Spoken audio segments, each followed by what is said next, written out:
Halo semuanya, izinkan aku memperkenalkan diri dan memperkenalkan seluruh teman-temanku satu kelompok pada kelompok 6 untuk tugas pemrograman mahir. Perkenalkan, namaku Hasbi Asyadiki.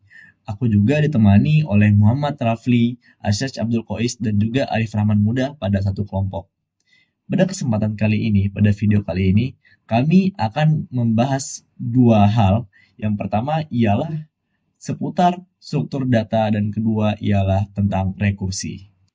Tanpa berlama-lama, kita langsung saja masuk pada pembahasan yang pertama. Pada pembahasan yang pertama, aku akan membahas tentang apa itu struktur data. Oke. Pengertian dari struktur data sendiri ialah cara mengatur ataupun menyimpan dan mengelola data di dalam komputer sehingga operasi tertentu bisa dilakukan secara efisien. Seperti ingin melakukan suatu pencarian maupun penambahan ataupun juga penghapusan bahkan iterasi. Sebagaimana namanya, struktur data, otomatis data-data yang ada, data-data yang sudah tertera, sudah dibuat terstruktur, tertata, dan dibuat terapi. Sehingga mempermudah pengguna untuk mengaksesnya tatkala ingin melakukan suatu pencarian, ataupun melakukan penambahan pada tersebut, atau bahkan ingin melakukan pengurangan ataupun penghapusan pada data tersebut. Selanjutnya, kenapa struktur data itu penting? Di sini kami ataupun aku udah ngerangkumnya menjadi 4 poin penting kenapa struktur data itu penting. Yang pertama ialah efisiensi waktu, time complexity dan ruang ataupun space complexity. Sebagaimana kita tahu, semakin mudah sang pengguna dalam mengaksesnya ataupun dalam menggunakannya, semakin ringkas pula, semakin cepat pula waktu yang perlu dilakukan untuk mencari hal yang perlu dicarinya. Dengan data yang terstruktur rapi, maka tak perlu file yang banyak, tak perlu penyimpanan banyak ataupun space yang luas untuk menyimpan data tersebut. Mengapa? Karena data tersebut telah ditata dan disusun sedemikian rupa sehingga ia terlihat lebih kompleks akan tapi di tempat yang lebih minimalis. Pada poin kedua ialah memungkinkan algoritma berjalan lebih cepat. Ya. Di sini kita paham ya, tatkala sesuatu sudah terstruktur secara tertata rapi, dimulai dari A hingga dan diakhiri dengan Z, dan semua terstruktur rata A, B, C hingga dengan Z, maka algoritma akan berjalan lebih cepat tanpa perlu teracak dan takut akan salah. Selanjutnya ialah membantu dalam perorganisasian, manajemen data maupun optimasi. Ini nggak perlu dijelaskan lagi ya. Tatkala data telah terstruktur rapi, tertata rapi, maka suatu pengorganisasian otomatis akan terbantu lebih cepat dalam pekerjaannya. Maupun manajemen data. Yang namanya manajemen data memiliki banyak data, beribu-ribu data, otomatis dengan data yang lebih terstruktur akan memudahkan mereka dalam bekerja. Lalu poin terakhir, pun keempat, adalah penting dalam berbagai aplikasi. Contohnya seperti database, pemrosesan data, maupun sistem operasi hingga yang hal-hal lainnya. Jadi pada poin ini sudah jelas ya, 4 poin ini sudah menjelaskan mengapa yang namanya struktur data itu sangatlah penting. Ya. Mungkin pembahasan selanjutnya akan dibahas oleh temanku Arif Rahman Muda. Halo, Assalamualaikum warahmatullahi wabarakatuh. Saya Arif Rahman Muda dengan NIM 12450111287. Di video kali ini, saya bersama kelompok saya yaitu Hasbi Asyadiki dan Asyaj Abdul Qois akan menjelaskan tentang data structure dan rekursi. Nah, di video kali ini saya Arif mendapat bagian untuk menjelaskan apa itu jenis struktur data dan bagaimana sih cara pengaplikasiannya di dunia nyata. Nah, langsung saja. Yang pertama itu di sini ada pengantar. Nah, pengantar itu kita berguna untuk menjelaskan apa sih struktur data itu dan bagaimana tujuannya dan yang lain. Langsung saja di sini di pengantar ini saya menulis struktur data itu adalah cara kita menyimpan dan mengorganisasi data-data kita supaya lebih terorganisir semuanya. Nah, tujuannya itu apa? Ya sudah pasti untuk memudahkan yang namanya akses, pengolahan, dan yang pasti efisiensi waktu. Nah, jadi ada nih beberapa contoh-contoh jenis struktur data yang akan kita bahas di video kali ini.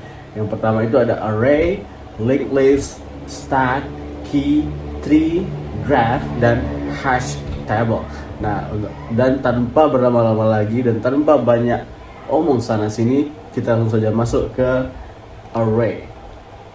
Nah, di array ini ada array itu sebenarnya definisi sederhananya adalah kumpulan elemen dengan tipe yang sama disimpan di memori yang berurutan. Terus akses cepat dengan indeks. Nah, jadi array itu adalah sebuah metode untuk mengumpulkan elemen dan kita dapat mengakses cepatnya hanya dengan menggunakan indeks. Nah, bagaimana? Sebagai contoh, ada contoh di sini kita bisa lihat bersama-sama ada 10, 20, 30 dan 40. Nah, jadi kita misalnya kita ingin nih mengakses di 01 gitu. Maka yang akan langsung ditampilkan oleh sistem adalah 10. Setelah kita kita cari indeksnya 2, maka yang hasilnya adalah 20. Nah, tetapi karena array itu mulai dari 0, 0, 1, 2, 3, maka misalnya kita panggil indeks 0, maka yang keluar adalah 10. Karena 10 itu berada di awal, maka yang di awal itu adalah indeks 0. Yang selanjutnya adalah indeks 1. Nah, jika kita panggil indeks 1, maka yang akan ditampilkan oleh sistem adalah 20. Jika kita indeksnya 2, maka yang tampil adalah 30 dan begitu seterusnya. Oke, teman-teman sudah paham? Sudah mengerti? Kita langsung masuk ke kelebihannya. Ya sudah pasti, kelebihannya itu adalah akses yang cepat. Kita hanya perlu mengetik indeks yang kita butuhkan atau yang kita cari, maka itulah yang keluar oleh sistem. Nah, kalau kekurangannya sudah pasti ukurannya tetap dan tidak bisa di-adjust lagi. Dan di sana kita bisa lihat sulit ditambah dan atau dihapus karena kita sudah men-setting sistemnya seperti ini, maka ya sudah, inilah yang sistem yang akan digunakan. Tapi kita tidak tahu ya, di masa depan ada yang namanya perubahan, adjustment, improvisasi, maka di sana akan memerlukan alur yang cukup lama lagi untuk mengubah satu persatu. Ini kan contohnya sangat simpel ya teman-teman. Indeksnya itu hanya bervalue angka. Seandainya indeks ini bervalue data diri kita teman-teman, misalnya saya Arif Rahman Muda, saya berada di jurusan Teknik Informatika, saya mahasiswa UIN Suska Riau, saya beralamat di sini, bla bla bla bla bla, terusnya anggap aja ada 12 nih kriteria data seseorang. Dan tiba-tiba saya pindah rumah, tiba-tiba saya pindah kampus, tiba-tiba saya udah nggak kuliah lagi. Nah, itu semuanya diulang dari awal teman-teman. Dan itu hanya satu contoh. Teman-teman bayangkan ada 100 mahasiswa yang tahun depan datanya ada perubahan gitu. Maka di situ akan memerlukan waktu yang cukup lama untuk mengubahnya satu persatu. Oke? Cocok? Let's go. Lanjut. Kita lanjut ke berikutnya. Linked list. Oke? Nah, linked list ini sebenarnya simpel ya teman-teman. Kurang lebih dia sistemnya seperti array. Cuman di sini tuh dia maksudnya tuh menggambarkan bahwa setiap node dalam linked list berisi data dan pointer alamat ke node berikutnya. Jadi sebenarnya sistemnya sama aja seperti array, kayak dia menyimpan value gitu. Tapi di contoh di sini kayak ada 10, terus tanda panah 20, tanda panah 30, artinya node 10 menunjuk ke 20, lalu 20 menunjuk ke 30. Maka itu dia berurutan teman-teman. Jadi sebenarnya sesimpel itu aja sebenarnya linked list. Kurang lebih contohnya seperti itu juga. Kita lanjut saja ya ke stack. Stack ini cukup menarik teman-teman karena di sini dia maksudnya untuk menggambarkan prinsip LIFO atau last in first out. Nah, elemen terakhir yang dimasukkan push adalah yang pertama keluar, pop. Contohnya adalah piring paling atas ditaruh terakhir tapi juga diambil lebih dulu. Jadi gini teman-teman, bayangkan teman-teman adalah sedang mencuci piring. Nah, kita sedang mencuci piring. Kan piring itu setelah kita cuci kan kita susun di lemari ya teman-teman, disusun di tempatnya gitu kan. Nah, jadi setelah beberapa susun, Dan piring yang terakhir adalah piring yang paling depan dong. Misalnya kita ngambil yang paling belakang kan ribet tuh untuk letaknya ke paling belakang. Nah, kita pasti meletaknya di bagian depan. Nah, jika setelah piringnya semua selesai, lalu keluarga kita ingin makan, pasti piring yang paling depan yang diambil. Kenapa? Karena itu akses yang paling mudah. Jika kita diambilnya piring yang paling belakang, maka kan membutuhkan waktu yang sangat mungkin ribet atau sekat lemarinya itu kecil, jadi susah masuk tangan. Jadi yang paling pasti diambil adalah piring yang paling depan. Nah, dan itulah definisi dari stack. Yang pertama, yang terakhir nih, yang pertama kita masukin terakhir, piring akhir yang kita masukin itu adalah piring pertama yang akan kita ambil. Jadi piring terakhir yang kita masukkan, kita susun, which is yang di bagian depan, itulah piring pertama yang akan kita ambil juga. Nah, itu teman-teman. Lanjut ke key. Nah, key itu bahasa Indonesianya apa teman-teman? Baris atau mengantri ya. Nah, jadi ini menunjukkan prinsip FIFO. First in dan first out. Apa itu maksudnya? Jadi orang yang pertama datang ke antrean, dia juga yang pertama dilayani. Nah, sama dengan key. Elemen yang masuk pertama, and key, akan keluar lebih dulu di key, gitu. Oke, masuk ya. Nah, contoh penerapannya di dunia nyata ya sudah pasti tentang mengantri teman-teman. Misalnya teman-teman datang ke SPBU mengantri pertama, maka teman-teman juga yang keluar yang pertama. Nggak mungkin teman datang pertama keluar terakhir, kan tidak mungkin. Jadi itu tidak masuk ke konsep baris ya. Lanjut ke tree. Nah, tree ini dia menggambarkan hubungan hierarki. Hierarki itu apa teman-teman? Betul sekali, tingkatan ya. Sebenarnya simpel seperti ini teman-teman. Kalau tree itu kan dia ada akar ya, yang namanya pohon itu ada akar. Nah, lalu dia bercabang menjadi node atau child. Nah, ini di struktur sebuah struktur data yang kalau kita implementasikan ke dunia kita sehari-hari seperti folder di komputer. Nah, kenapa di folder komputer? Karena misalnya kita buka nih, di folder di komputer kita itu ada nama foldernya itu tugas kuliah Arif. Nah, di dalam tugas kuliah Arif memiliki child. Kita buka, lalu di sana ada keluar tuh semester 1, semester 2, semester 3. Nah, jadi semester 1, semester 2, dan semester 3 itu adalah childnya. Nah, terus kalau kita buka lagi semester 3, itu ada child lagi yang berupa apa? Mata kuliah. Nah, mata kuliahnya itu ada apa-apa aja. Misalnya kita buka pemrograman lahir, advanced programming, kita buka, ada lagi childnya yang berupa mungkin tanggalnya, tanggal segini gitu, tanggal 12 September misalnya, di situ ada tugasnya tertera semua. Terus di 16 September ada tugasnya juga tertera. Nah, jadi tugasnya itu adalah child terakhir. Jadi kurang lebih tree itu penerapannya seperti itu teman-teman. Jadi seperti folder komputer gitu. Ada yang sebagai parent, ada yang sebagai childnya. Oke, let's go. Lanjut ke graph. Yang namanya graph ini dulu kita pernah belajar ya di matematika di script semester 2. Kalau teman-teman mengikuti, ini sangat gampang. Nah, jadi ibaratnya graph ini dia menunjukkan hubungan antar objek yang dinamakan vertex. Nah, vertex itu adalah titiknya, adalah titik suatu. Misalnya di dalam sebuah peta, kita langsung saja masuk ke implementasinya ya. Misalnya di sini ada sebuah peta. Di sebuah peta itu kan pasti ada menunjukkan titik-titik sebuah kota. Misalnya di Pekanbaru. Nah, itu adalah vertexnya. Nah, jadi garis yang menghubungkan antara Pekanbaru terus ke misalnya ke Padang, misalnya ke Sumbar, itu adalah namanya edge atau garis. Nah, kita bisa melihat contoh di sini di petanya ya. Di situ tuh di titik merah itu adalah node-nya tuh, misalnya kota apa gitu kan, atau negara apa gitu. Jadi di saat itu, nah kita bikin sebuah lintasan. Nah, lintasan itu adalah edge, garis ya teman-teman. Nah, lanjut. Hash table ini yang terakhir. Hash table itu sebenarnya kita menyimpan data berdasarkan key yang unik gitu. Contoh nih, ada 001 itu adalah nama Arif. 002 adalah namanya Budi gitu.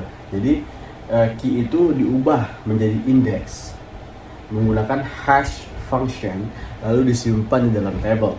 Sama kayak kamus, kita cari kata misalnya sebuah key langsung dapat tuh artinya, itu value gitu teman-teman. Di sini ada lambang key dan lambang table itu menunjukkan kalau sebuah key ini setelah kita proses dan kita proses juga value-nya akan kita letak di dalam sebuah table.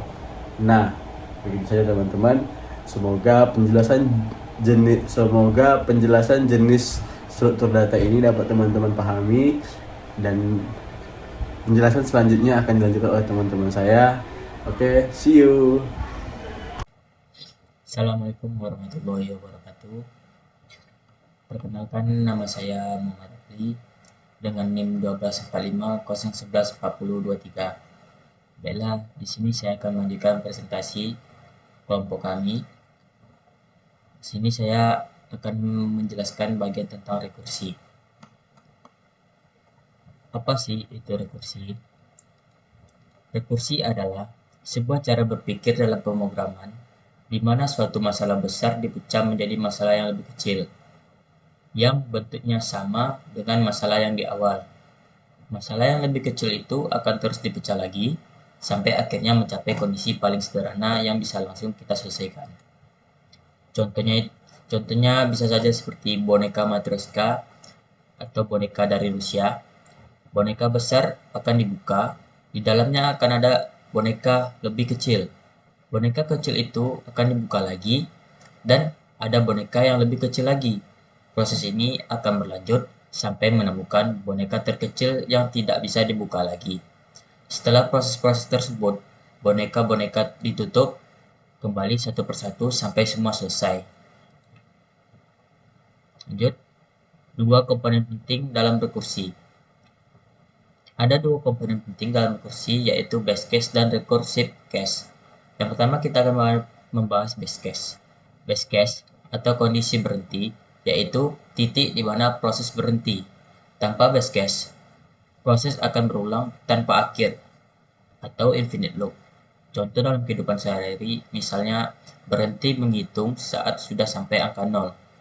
Yang kedua yaitu recursive case atau panggilan ulang, yaitu bagian di mana masalah besar dipecah menjadi masalah yang lebih kecil. Nah, setiap langkah recursive case akan mendekatkan kita pada base case. Lanjut, analogi rekursi dalam kehidupan sehari-hari, misalnya seperti hitung mundur, yaitu dari angka 5 lalu ke angka 4, ke angka 3, ke angka 2, ke angka 1, sampai akhirnya menemukan angka 0. Yang misalnya seperti cermin berhadapan, bayangan akan terus terpantul semakin kecil hingga akhirnya bayangan tersebut menghilang. Selanjutnya seperti membagi kue, satu kue besar akan dipotong menjadi setengah, lalu dipotong lagi menjadi lebih kecil, sampai akhirnya tinggal potongan kecil yang tidak bisa dipotong lagi. Lanjut, mengapa sih rekursi itu penting? Yang pertama itu membantu menyelesaikan masalah yang berulang secara alami. Kemudian, lebih mudah dipahami untuk struktur hierarki, misalnya pohon keluarga atau folder di komputer. Banyak algoritma penting menggunakan rekursi seperti pencarian jalur, DVS pada graph, sorting yaitu max source atau quick source, lanjut permutasi dan kombinasi, dan yang terakhir itu seperti dalam deret angka seperti Fibonacci. Baiklah, contoh akan dijelaskan oleh Arsyad Abdul Qais. Sekian dari saya.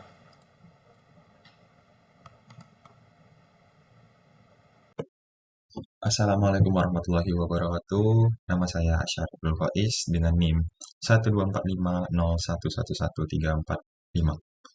Nah, untuk di video kali ini saya akan melanjutkan pembahasan pada materi struktur data dan rekursif yang telah dibahas oleh beberapa teman saya sebelumnya, yakni Arif Rahman Muda, kemudian Hasbi Asyidiki, dan juga Muhammad Rafli. Nah, kali ini untuk pembagian job desk saya akan membahas ataupun saya akan mendemonstrasikan kode untuk rekursif, untuk materi rekursif. Nah, teman-teman sebelumnya udah mengenal materi struktur data. Struktur data itu materi-materi yang berkaitan dengan nantinya akan dibahas dengan array, kemudian tadi juga udah dibahas graph, kemudian tree, queue, dan lain-lain. Kemudian dilanjutkan dengan materi rekursif. Nah, kali ini saya akan membahas untuk demonstrasi kodenya. Nah, untuk di rekursif itu sendiri adalah satu teknik pemrograman dengan cara memanggil fungsi dirinya sendiri. Nah, kenapa teknik pemrograman ini cukup banyak diminati ataupun dipelajari? Karena teknik pemrograman ini dia memecah masalah besar menjadi masalah-masalah kecil. Makanya teknik pemrograman ini dia membuat fungsi sendiri, kemudian dengan parameter sendiri, kemudian nanti fungsi itu bakal dipanggil secara terus-menerus. Kemudian fungsi itu akan dikolaborasikan dengan biasanya dengan for, dengan perulangan, misalkan for gitu. Nah, pada materi rekursif itu sendiri juga biasanya berkaitan dengan perhitungan-perhitungan seperti faktorial, kemudian deret ataupun deret Fibonacci. Nah, untuk contoh yang akan saya bahas itu adalah deret Fibonacci. Nah, mungkin langsung saja saya perlihatkan bagaimana proses untuk mencari deret Fibonacci. Nah, ini contohnya ada gambar Fibonacci square.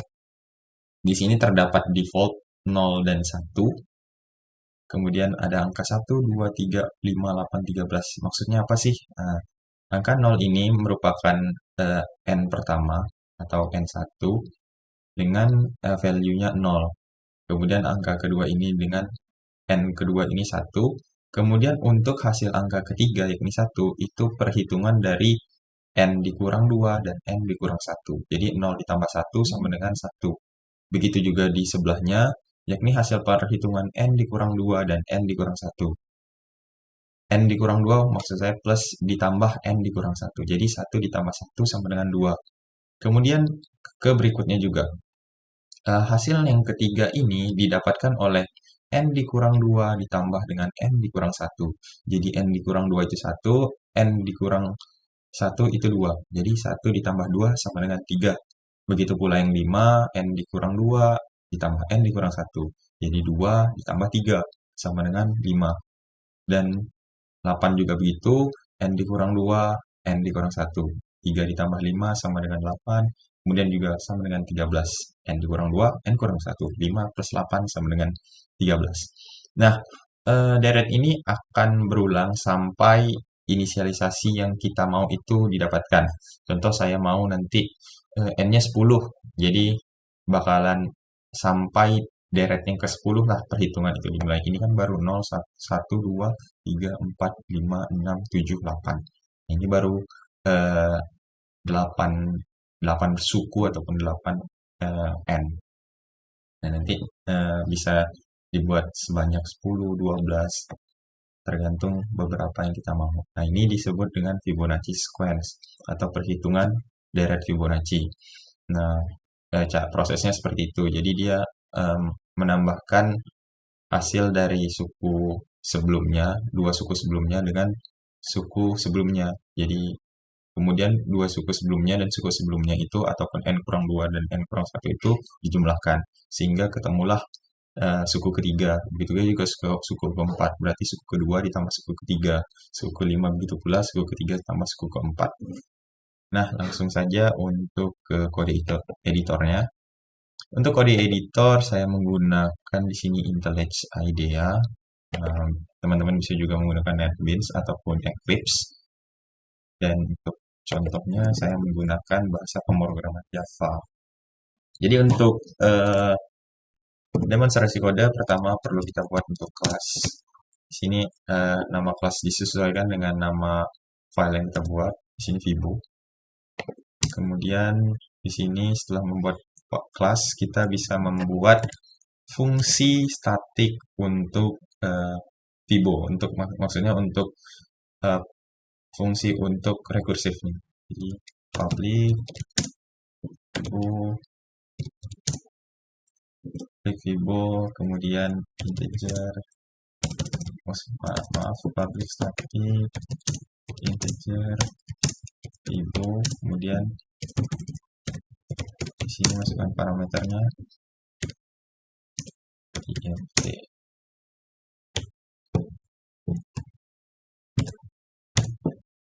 Bisa seperti ini.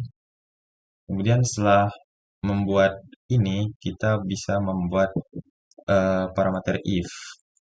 Contohnya if ini i sama dengan 0. Ini merupakan if pertama ini kita membuat base case untuk rekursifnya biar hasilnya itu tidak berulang. Maaf. I sama dengan 0, return 0. Kemudian lanjut else if sama dengan 1. Kemudian return di sini 1. Return return 1. Kemudian baru di sini kita bisa panggil fungsi rekursifnya. Else berarti Vibo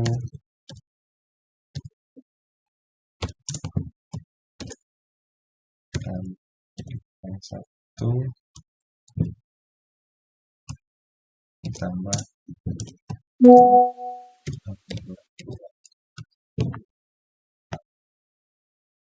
sini kita returnkan dulu, mohon maaf. Return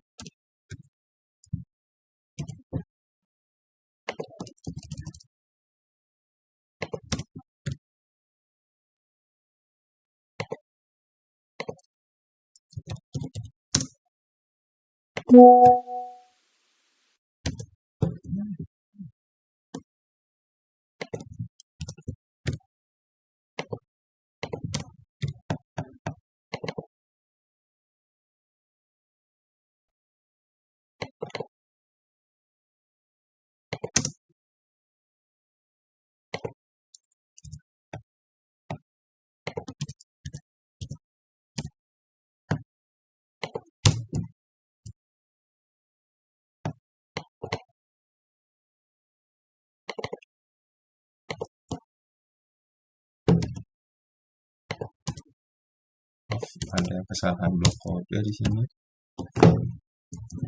Ya, seperti ini, kemudian di sini. Nah, kemudian begini untuk kode pemanggilan fungsi pada Vibo-nya, inisiasi awal. Yang pertama nanti kita buat base case-nya dulu, if n sama dengan 0, jadi return 0. Jadi nanti perulangan 0 itu base case-nya akan dimulai dari 0. Jadi if n sama dengan 0, return 0. Return ini dia adalah metode mengembalikan nilai. Jadi if n sama dengan 0, kemudian return 0. Jika tidak, else if n sama dengan 1, return 1. Kemudian jika kondisi kedua ini tidak terpenuhi, baru kita else kan return Vibo n kurang 1 dan Vibo n kurang 2.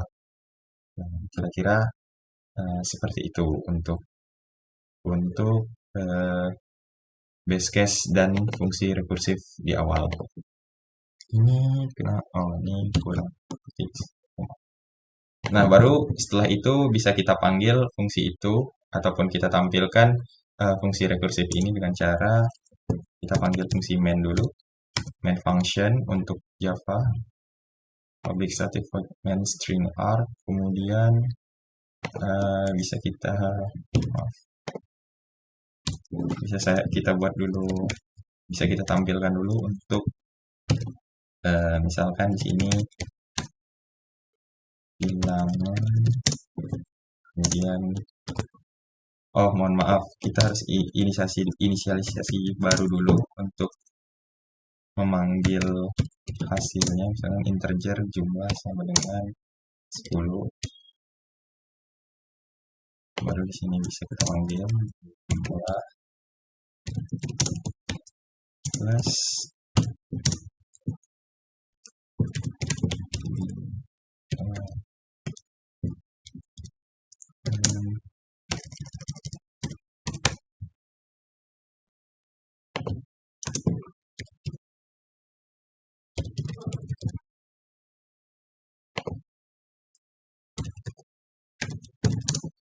Nanti sistem itu akan menampilkan dulu bilangan Fibonacci dengan jumlah 10 pertama gitu.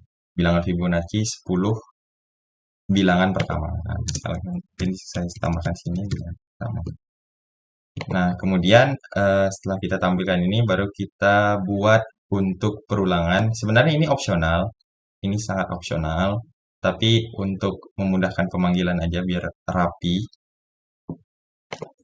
Nah, baru kita buat untuk perulangan for agar fungsi rekursif itu bisa dilakukan secara berulang sampai jumlah yang ingin kita minta. Di sini saya minta jumlah integernya n-nya 10. Nah, baru kita bisa panggil fungsi for-nya. For int i sama dengan 0. Nah, ini untuk inisialisasi statement, integer i sama dengan 0. Kemudian di sini conditionnya kita mau apa? I kurang dari jumlah. Kemudian i diinkrementkan. Nah, seperti ini untuk proses pengkodeannya.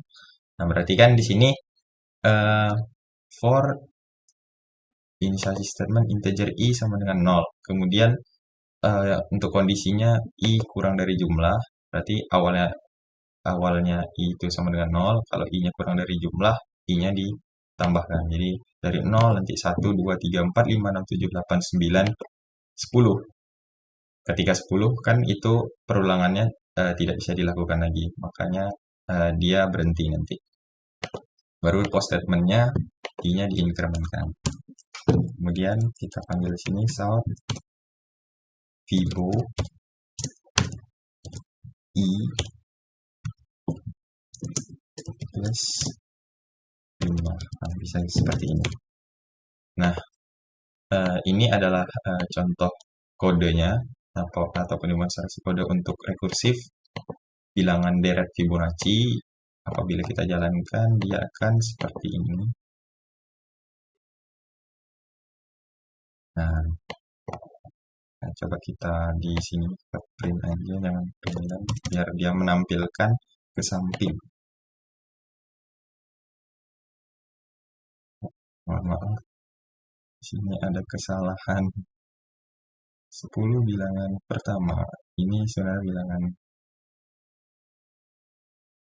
Kita print lagi.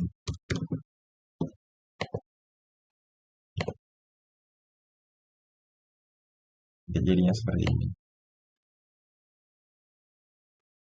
Bilangan Fibonacci 10 bilangan pertama. Oh, tampaknya di sini ada kesalahan. Sebentar. Harusnya di sini tidak perlu pakai jumlah seperti ini. Kita ginikan aja.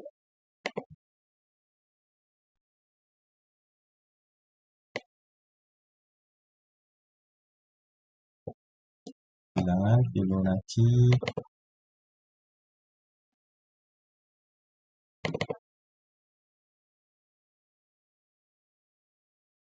nah, ini maaf, ini di sini mulai dari 0, ini betul kodenya 0, 1, 1, 2, 3, 5, 8, 13, 21, 34. Nah, contohnya bakalan seperti itu. Jadi nanti saya minta 10 bilangan pertama, outputnya akan menjadi 34 untuk di 10 bilangan pertama. Coba kita buat seperti contoh. Misalnya contoh tadi di sini ada 8. Jika outputnya kita jalankan, hasil terakhirnya akan menjadi, nah di sini hasil terakhir akan jadi 13, sama seperti output yang ada pada contoh. Nah, begitulah untuk demonstrasi kode untuk deret Fibonacci ataupun rekursif Fibonacci. Caranya itu sebenarnya kita membuat satu fungsi Fibo dengan parameter integer n. Kemudian kita buat nih base case-nya.